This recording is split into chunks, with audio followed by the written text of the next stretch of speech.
Bismillahirrahmanirrahim. Assalamualaikum warahmatullahi wabarakatuh. Manusia tidak hidup untuk selamanya.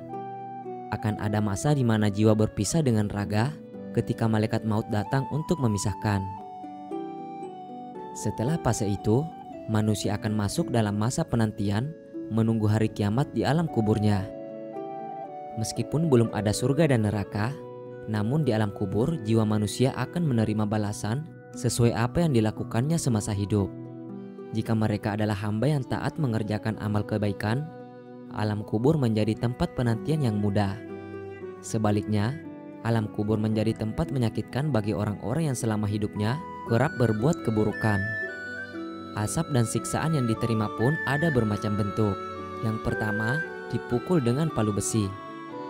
Dan seorang kafir jika telah diletakkan dalam kuburnya, maka seorang malaikat akan datang kepadanya seraya menghardiknya. Lalu malaikat itu bertanya, "Siapakah yang kamu sembah?" Laki-laki itu menjawab, "Aku tidak tahu." Lalu dikatakan kepadanya, "Engkau tidak tahu tapi tidak mau membaca." Lalu dikatakan kepadanya, "Apa yang kamu katakan tentang ini?" Laki-laki itu menjawab, "Aku mengatakan sebagaimana yang dikatakan oleh manusia." Malaikat itu lalu memukulnya dengan palu besi antara dua telinganya hingga ia melolong dan menjerit kesakitan dengan jeritan yang dapat didengar oleh semua makhluk kecuali jin dan manusia. Hadis riwayat Abu Dawud. Yang kedua, digigit ular. Salah satu hadis yang dikemukakan adalah sebagai berikut.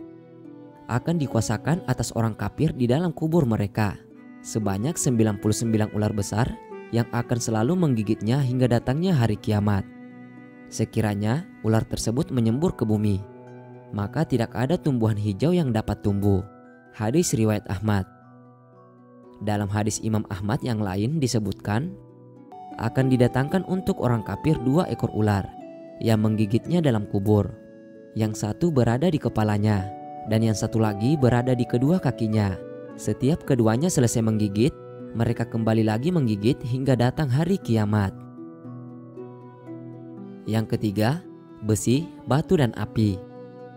Siksaan ketiga, mulut dimasukkan besi, kepalanya dihancurkan dengan batu, dibakar dengan api, dan berada di tengah sungai darah. Rasanya kita tidak sanggup membayangkan seperti apa pedihnya siksa kubur. Dalam hadis Bukhari yang sangat panjang, disebutkan bahwa orang yang mulutnya ditusuk dengan besi adalah yang suka berdusta dan berbohong. Orang yang dipecahkan kepalanya adalah yang mengerti Al-Quran tapi tidak mengamalkannya. Sedangkan yang dibakar dalam kuburnya adalah para pesina. Adapun orang yang siksanya berada di tengah sungai yang berisi darah adalah orang yang memakan riba. Yang keempat, sempit dan terhimpit. Siksa keempat, kuburan dihimpit atau disempitkan. Hadis Abu Dawud salah satu siksa kubur, yang artinya lalu kuburannya disempitkan hingga tulangnya saling berhimpitan. Begitu mengerikan bukan? Berbagai siksa kubur yang disebutkan dalam hadis tadi. Oleh karena itu, hal terbaik yang dilakukan adalah mempersiapkan diri untuk menyiapkan bekal mati.